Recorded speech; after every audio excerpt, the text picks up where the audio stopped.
J'ai poignardé mon mari en plein cœur, sous les yeux terrifiés de notre fils de 10 ans, et pourtant, ce n'était pas de la folie passagère. Mon enfant m'a murmuré ces mots fatidiques. « Maman, il va nous tuer tous les deux si tu ne le fais pas. » Dans les rues sombres de Paris, où les ombres des cathédrales se mêlent au secret des bas-fonds, j'ai réalisé que l'amour que je lui avais juré n'était qu'un piège, un mensonge forgé dans les flammes d'une trahison qui remontait à nos nuits les plus intimes. Je m'appelle Élise Moreau, et si vous lisez ceci, c'est que j'ai survécu aux 3 jours qui ont suivi. 3 jours où le sang a coulé plus rouge que la Seine en crue, où les sirènes de la police ont hurlé comme des banshés dans la nuit parisienne. Mais commençons par le début, ce début qui n'en était pas un, car tout, depuis notre rencontre sous la pluie battante du boulevard Saint-Germain, n'avait été qu'une toile tissée de fils empoisonnés.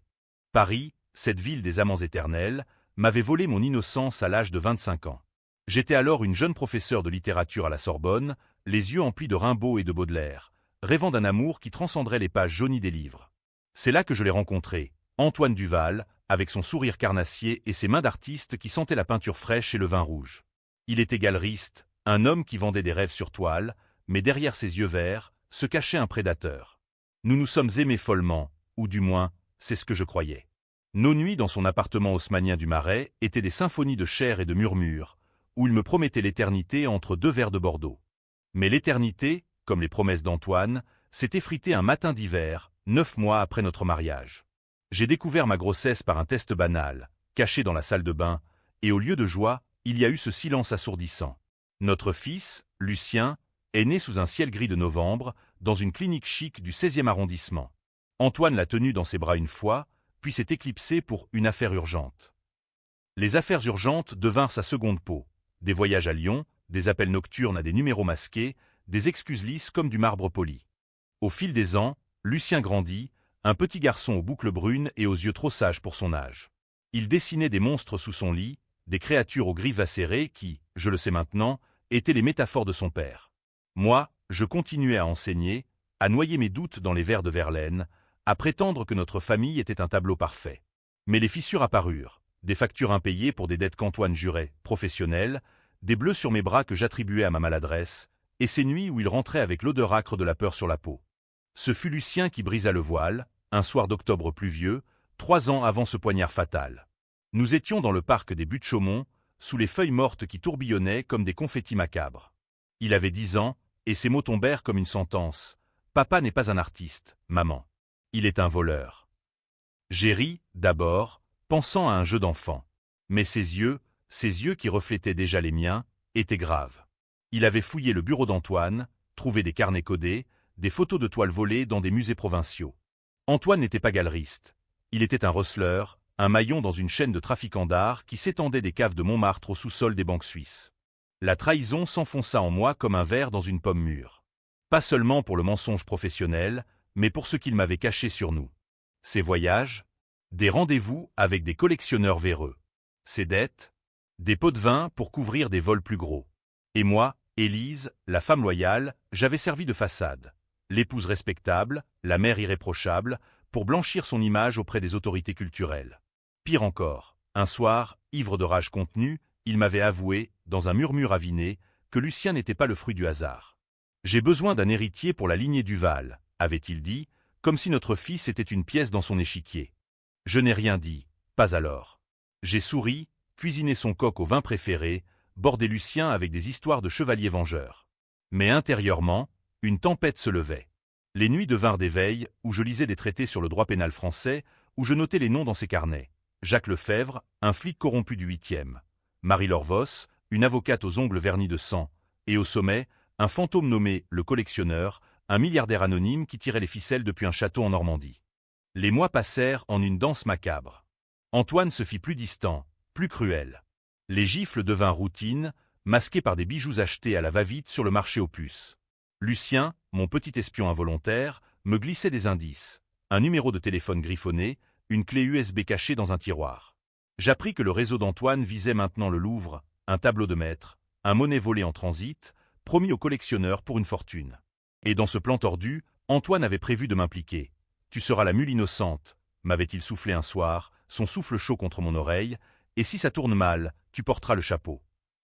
Gánh tội thay người khác, vòi le poison cui mình jetti. Moi, Élise Moreau, professeur de lettres, deviendrais la voleuse, la traîtresse, pendant qu'il s'envolerait vers une vie neuve. Lucien l'avait entendu, planqué sous le lit conjugal, et c'est lui qui m'avait averti. « Maman, il va te sacrifier. » Comme un pion. Ces mots, prononcés dans la pénombre de sa chambre, avec la tour Eiffel scintillant au loin par la fenêtre, allumèrent la mèche. Je commençai ma propre toile de vengeance. Discrète, comme une toile d'araignée dans les combles d'un hôtel particulier. D'abord, je contactai un ancien étudiant, un hacker nommé Théo, qui vivait dans les catacombes numériques de Belleville. Pour un pot de vin modeste, mes économies de 10 ans d'enseignement, il décoda les carnets. Les noms prirent cher. Lefebvre, le flic, était un joueur compulsif endetté jusqu'au cou. Voss, l'avocate, avait un amant dans la magistrature, et le collectionneur? Un certain Henri de Beaumont, duc déchu, qui collectionnait non seulement des tableaux, mais des vies brisées. Ensuite, les alliances. Je m'infiltrai dans le monde souterrain d'Antoine, feignant la soumission. Des dîners au Fouquet-S, où je souriais aux requins en costume, mémorisant leurs faiblesses. Un tic nerveux chez Lefebvre quand il parlait d'argent, un regard fuyant chez Voss sur les caméras de surveillance. Lucien, mon ange gardien, dessinait des cartes. Ici, c'est où papa cache l'étoile, dans l'entrepôt de la Villette. Il n'avait que 10 ans, mais son innocence était mon armure. Il me rappelait pourquoi je combattais. La tension montait, UAM et palpable, comme l'air avant un orage sur la Seine. Antoine sentait le vent tourner. Ses lancements de face devinrent plus fréquents, ses promesses plus vides. « Tu es à moi, Élise », grognait-il, ses doigts serrant mon poignet jusqu'à l'ecchymose. Mais je voyais clair maintenant.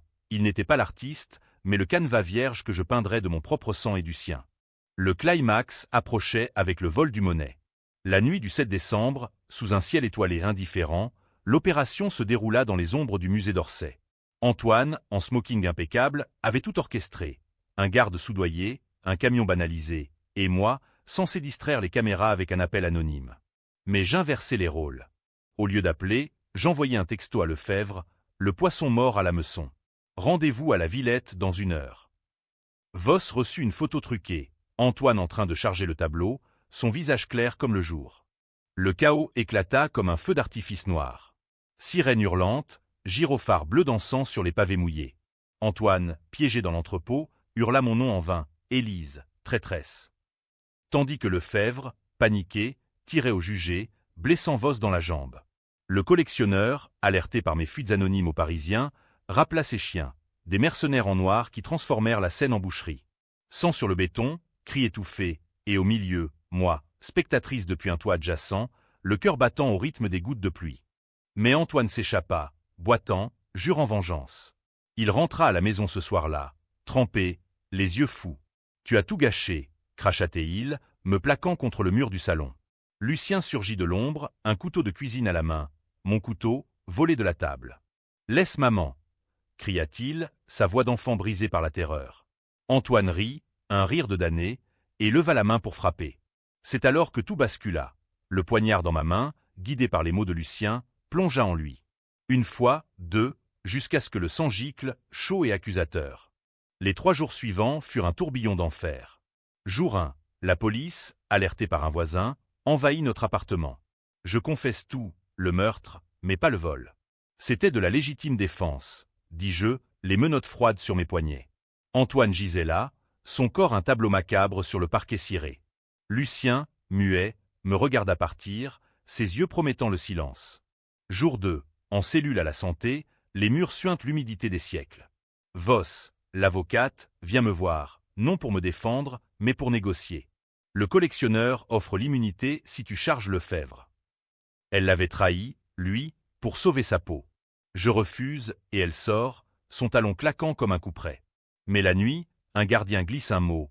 Ton fils est en danger. Beaumont sait.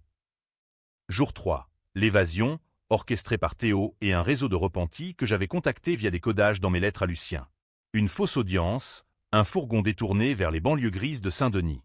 Je retrouve Lucien dans un Saphaos, caché par une voisine compatissante. « Maman, j'ai peur », murmure-t-il, mais ses bras autour de moi sont forts. La traque commence. Antoine n'est pas mort. Le poignard avait raté le cœur de justesse. Il survit, tubulisé à l'hôpital Cochin, et jure ma tête. Le collectionneur, furieux du fiasco, lâche ses chiens, des ombres dans les métros, des appels anonymes. Nous fuyons, mère et fils, à travers Paris, du Père-Lachaise au quai de l'île Saint-Louis, où les fantômes des amours perdus nous murmurent des encouragements.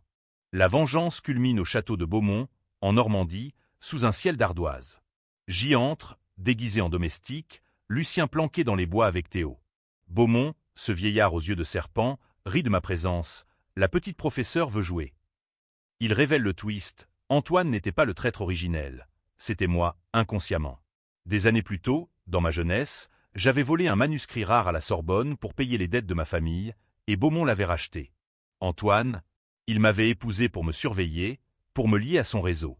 Tu es des nôtres depuis le début, Élise. Le pion qui se croit reine. Le choc me paralyse. Étais-je la traîtresse? Lucien surgit alors, avec une arme volée. Un pistolet de Lefebvre, récupéré dans la confusion. Il tire, non sur Beaumont, mais sur Antoine, qui émerge des ombres, vengeur manchot. La balle l'atteint à la gorge, il s'effondre, gargouillant des malédictions. Beaumont fuit, mais pas avant que je ne mette le feu aux toiles, des chefs-d'œuvre volés, consumés dans les flammes. Le château brûle, un bûcher pour nos péchés. Nous survivons, Lucien et moi, courant vers la mer, où un bateau nous attend, financé par les repentis. Est-ce une fin heureuse? Ou BKCH, car le sang sur nos mains ne s'efface pas? Lucien, mon fils, mon complice, grandira avec ce secret. Et moi, Élise Moreau, je sais que la revanche n'apporte que des cendres. Mais dans les vagues de la Manche, sous un lever de soleil français, je respire enfin. Paris nous attend, ou peut-être Marseille, une nouvelle vie tissée de fils plus solides. Ou peut-être pas. Le choix est à vous, lecteur. Suis-je héroïne ou monstre? La fuite vers Marseille fut un calvaire masqué en odyssée. Nous embarquâmes sur un chalutier rouillé, capitaine un ancien contrebandier basque nommé Raoul, qui ne posa pas de questions contre une bourse de billets froissés. Lucien serrait contre lui son sac à dos, rempli de crayons et de carnets. Ces monstres n'avaient plus de griffes, maintenant. Ils étaient des gardiens. La mer était houleuse, vomissant des embruns salés qu'il avait à peine le sel de nos larmes. « On va où, maman » demanda-t-il, sa voix couverte par le grondement des moteurs. « Vers la lumière » répondis-je, mais en vérité, c'était vers l'inconnu, ce vide qui succède aux tempêtes. Marseille nous accueillit avec son chaos bienveillant, le vieux port grouillant de pêcheurs criards, l'odeur d'ail et de pastis flottants comme un brouillard amical. Nous nous installâmes dans un appartement exigu du Panier, quartier labyrinthique où les murs ocres murmurent des histoires de contrebande et de résistants. Théo nous avait arrangé ça, via un réseau de hackers et d'artistes underground qui haïssaient les collectionneurs comme Beaumont. Changer de nom, avait-il dit lors de notre dernier appel crypté. Élise devient Claire, Lucien, Louis. Des identités nouvelles, cousues de fil blanc, mais nécessaires pour survivre. Pourtant, les fantômes suivaient. La première nuit, un coup à la porte. Un coursier anonyme, laissant un paquet, une oreille de plastique, un message audio d'Antoine, sa voix rauque, tubulaire. « Tu crois m'avoir tué, Élise? Je vis. Et je te traquerai jusqu'au bout du monde. » Lucien hurla, enfoui sous les couvertures. Je serrai les dents, allumant une cigarette au balcon, contemplant les lumières du port comme des étoiles noyées. La traque n'était pas finie. C'était une valse macabre, où chaque pas nous rapprochait du gouffre. Je trouvais du travail comme traductrice freelance, rédigeant des contrats pour des importateurs d'huile d'olive, tout en tissant ma toile vengeresse à distance. Voss, l'avocate, avait été arrêtée pour complicité dans le vol du monnaie. Les journaux en parlaient comme d'un scandale croustillant, la muse de l'ombre arrêtée au Petit Nice. Lefebvre, lui, s'était suicidé dans sa cellule, une balle dans la tempe, ou était-ce un accident orchestré par Beaumont? Je contactai des journalistes anonymes, fuyant des dossiers, photos de Voss avec des sacs de cash, enregistrements de Lefebvre négociant des pots de vin. La presse s'emballa, transformant le réseau en une saga à la Balzac, pleine de corruption et de chute. Mais Antoine était le ver dans la pomme, toujours vivant. Des rumeurs circulaient dans les bas-fonds marseillais. Il s'était réfugié à Nice, sous la protection d'un lieutenant de Beaumont, un certain Raoul, ironie du sort, même prénom que notre capitaine. Il boitait, une cicatrice barrant son visage comme une signature, et jurait de récupérer Lucien. L'héritier du Val, grognait-il dans les bars enfumés de la promenade des Anglais. Mon fils n'était pas un enfant. Il était une monnaie d'échange, un pion pour relancer l'empire familial brisé. La tension grimpa quand Lucien commença à dessiner à nouveau. Des châteaux en feu, des hommes aux yeux crevés. « C'est papa », dit-il un soir, crayon tremblant. « Il vient. » J'appelai Théo. « Surveille les ports. » Les nuits devinrent des veilles, revolver sous l'oreiller, un calibre 9 mm, acheté au marché noir du cours Julien. Paris me manquait, ses bouquinistes le long de la Seine, mais Marseille était notre forteresse, ses ruelles nos remparts. Le twist mineur vint d'une lettre. Voss, depuis Fresnes, m'écrivit. Je sais pour le manuscrit. Tu n'es pas innocente, Élise. Beaumont t'a piégé depuis Sorbonne.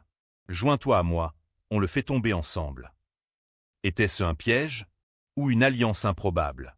Ces mots ravivaient le doute. Étais-je vraiment la victime ou la complice originelle? Le manuscrit volé, impôt inédit, subtilisé pour sauver ma sœur d'une dette de jeu, avait financé ma vie avec Antoine. Était-ce lui qui m'avait pisté dès lors, m'épousant pour me contrôler? Je refusai, brûlant la lettre dans l'évier. Mais le doute s'insinua, UAM comme la brume du matin sur le port. Lucien, sentant ma tourmente, me prit la main. Peu importe, maman. On est ensemble. Ces mots, simples, étaient mon encre. Nous sortîmes, marchant le long de la corniche, où la Méditerranée turquoise masquait ses abysses. Là, sous le soleil impitoyable, je jurai, Beaumont tomberait, Antoine avec lui. Pas pour l'argent, pas pour l'honneur, mais pour Lucien, pour que son enfance ne soit pas un cachot. La contre-attaque commença par un appât.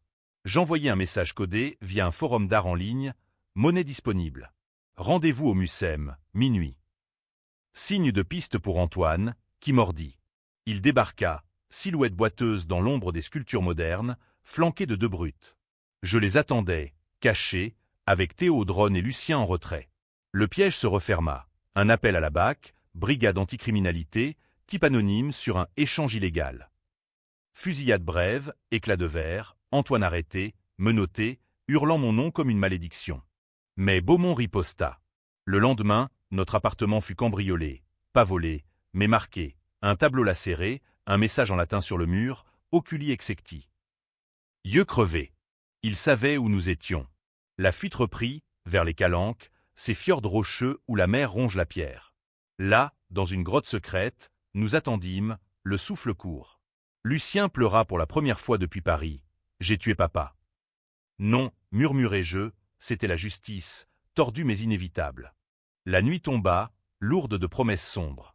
Demain, le château, le vrai cette fois, non en Normandie mais une annexe à Aix-en-Provence, où Beaumont stockait ses reliques. La vengeance n'était pas finie. Elle bouillonnait, prête à déborder.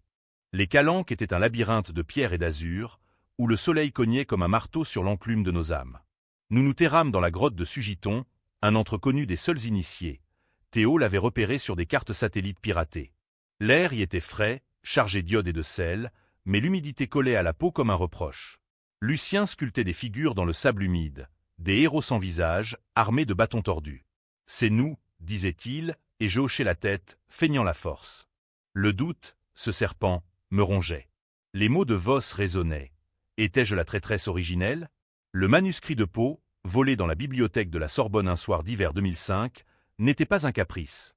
Ma sœur, Camille, s'enfonçait dans la cocaïne, des dettes à des usuriers marseillais. Ironie, nous revenions à la source. J'avais subtilisé le document, un fragment autographe valant une fortune au marché noir. Beaumont l'avait acheté via un intermédiaire. Antoine, son protégé, m'avait traqué depuis. Notre rencontre hasardeuse, sous la pluie, un piège tendu depuis des années.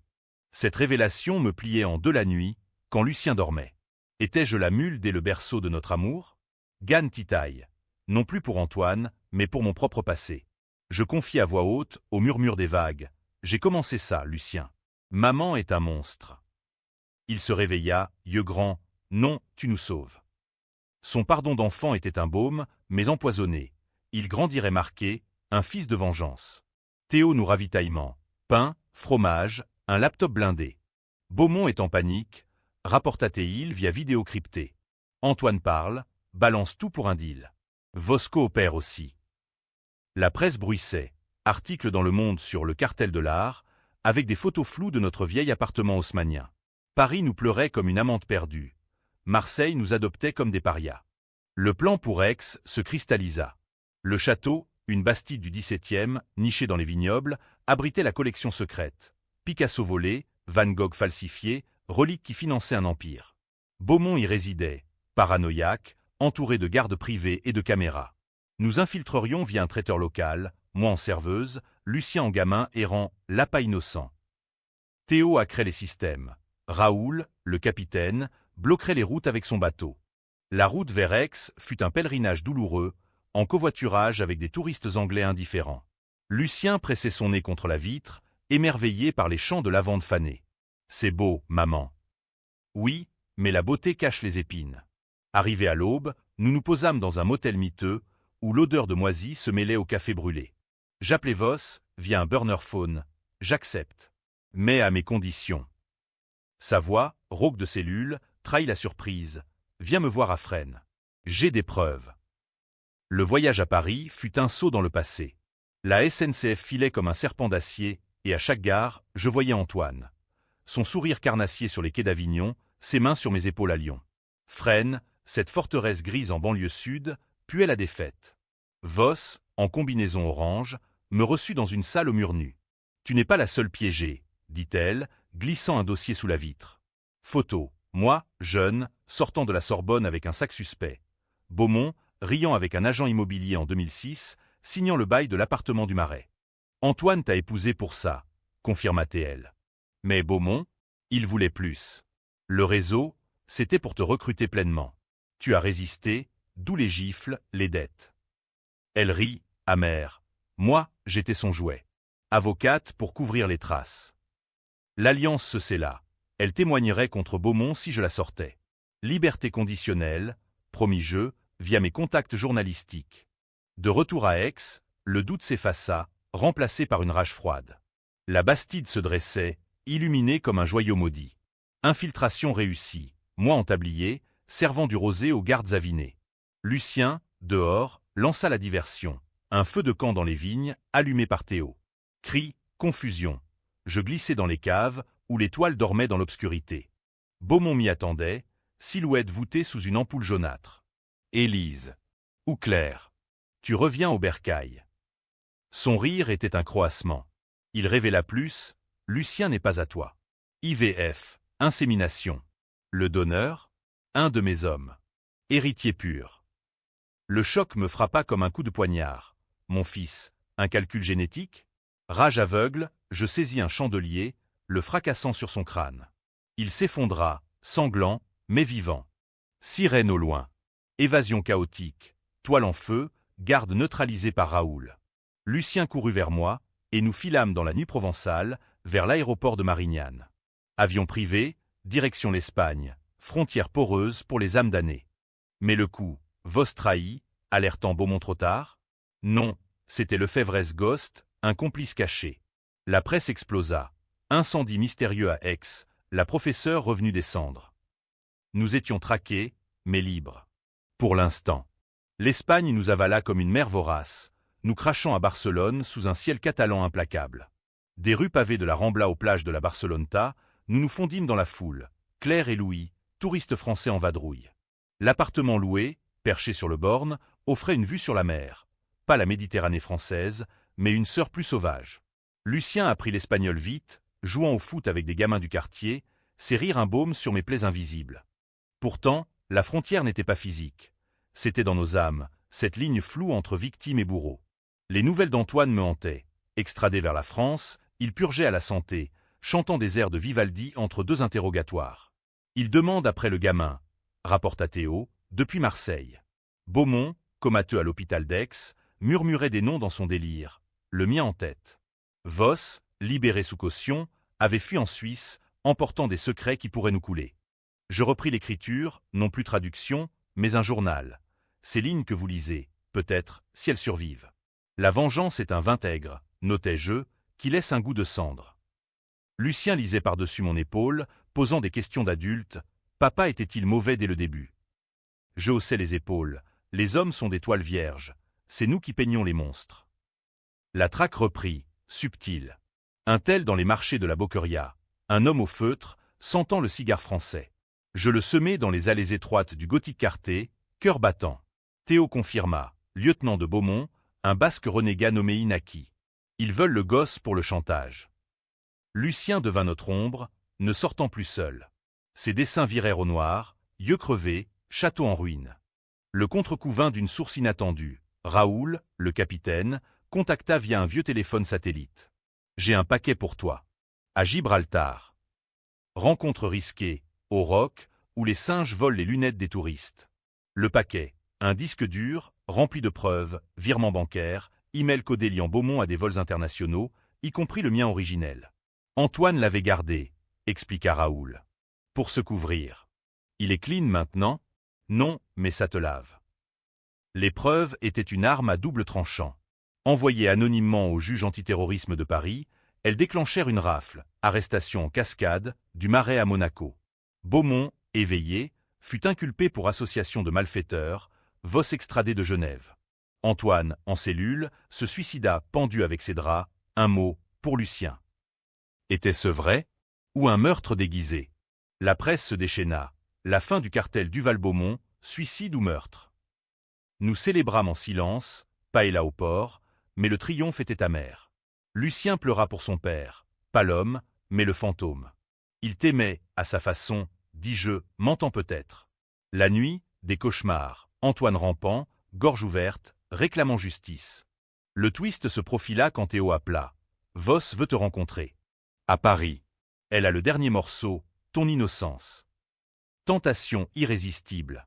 Nous volâmes le coste vers Orly, masqués en pèlerins. Paris, ma traîtresse bien-aimée, nous accueillit avec une pluie fine, comme pour laver les ans. Rendez-vous au café de Flore, Voss en manteau chic, cigarette aux lèvres. Le manuscrit? Beaumont l'a volé pour te piéger, mais les preuves, c'était un faux. Ton vol n'a jamais eu lieu. Ta sœur a menti pour l'argent. Le choc. Camille, ma propre sang, avait fabriqué l'histoire, pris l'argent, me laissant le fardeau. Trahison en cascade, plus profonde que celle d'Antoine. Vosserie. Famille, hein? Pire que les cartels. Elle offrit un deal, témoigner ensemble, effacer nos slats. Mais au sortir, embuscade, Inaki et ses hommes, tirant Voss à bout portant. Pour le duc, crachate-il. Je ripostai, revolver crache en feu, Lucien criant depuis la voiture. Fuite effrénée vers la gare de Lyon, train pour l'Italie. Voss mourut dans mes bras, murmurant. Libre. Enfin. Son sang sur mon chemisier était le dernier sceau. L'Italie fut notre rédemption fragile, Rome nous enveloppant de ses ruines antiques, Colisée en témoin muet de vengeance passée. Nous louâmes un appartement près de Trastevere, où les lianes de jasmin grimpent sur des murs séculaires, et les fontaines chantent des berceuses. Lucien, rebaptisé Lucas, s'inscrivit à l'école, apprenant le latin avec une voracité qui me rappelait mes jours à la Sorbonne. C'est comme tes livres, maman, disait-il, et pour la première fois, je vis un sourire sans ombre. Mais les cendres ne s'éteignent pas facilement. Les nouvelles de France arrivaient par bribes. Beaumont jugé in absentia, comateux mais condamné à perpétuité. Son empire démantelé, toile restituée au musée. Inaki, arrêté à la frontière, chanta comme un rossignol. Nom, date, montant. Voss honoré posthume comme lanceuse d'alerte, un euphémisme pour une vie de compromis. Antoine, officiellement suicidé, laissait un vide. Lucien commanda une messe anonyme à Saint-Pierre, où les cierges vacillèrent pour un père fantôme. Ma propre paix était précaire. Le manuscrit de Pau, un mythe, tissé par Camille pour me saigner. Je l'appelais, depuis un café anonyme, pourquoi? Sa voix, brisée par les ans et la came. J'étais faible. Tu étais forte. Pas d'excuses, juste des larmes. Je raccrochais, pardonnant en silence, ou feignant. La trahison familiale était la plus UAM, car elle niait le sang partagé. Théo, notre ange gardien, s'installa à distance, à Naples, gérant les restes numériques du réseau. Vous êtes clean, affirma-t-il. Mais surveillez. Les nuits, je veillais, revolver à portée, rêvant d'yeux crevés et de châteaux en feu. Lucien grandissait, 10 ans et demi maintenant, posant des questions sur l'amour, tu en auras un autre. Je riais, l'amour est un piège, mon cœur. Mais la liberté, c'est nous. Le climax final, inattendu, vint d'une lettre, de Beaumont lui-même, dictée depuis son lit d'hôpital. Élise, tu as gagné. Mais le vrai trésor? Lucien. Il porte mon sang, le donneur était mon neveu. Héritier légitime. Twist cruel, mon fils, lié au monstre par les veines. Rage remonta, mais je brûlai la lettre, choisissant l'illusion. Il est à moi, dis-je à Lucien, l'étreignant sous les étoiles romaines. La fin, ouverture. Nous marchâmes vers le Vatican, où le pape bénit les foules indifférentes. Ai-je gagné? La revanche a sauvé Lucien, mais m'a coûté l'âme. Lecteur, jugez, suis-je justicière ou parricide? Héroïne ou ombre? Dans les ruelles de Rome, où César tomba sous les coups, je choisis la vie, UAM, tendue, mais nôtre. Et si Antoine revenait des morts? Qu'il vienne. Le poignard attend. Paris s'éloigne, mais son fantôme murmure. La vengeance n'est pas une fin, mais un cercle. Et nous dansons dedans, mère et fils, jusqu'au dernier tour.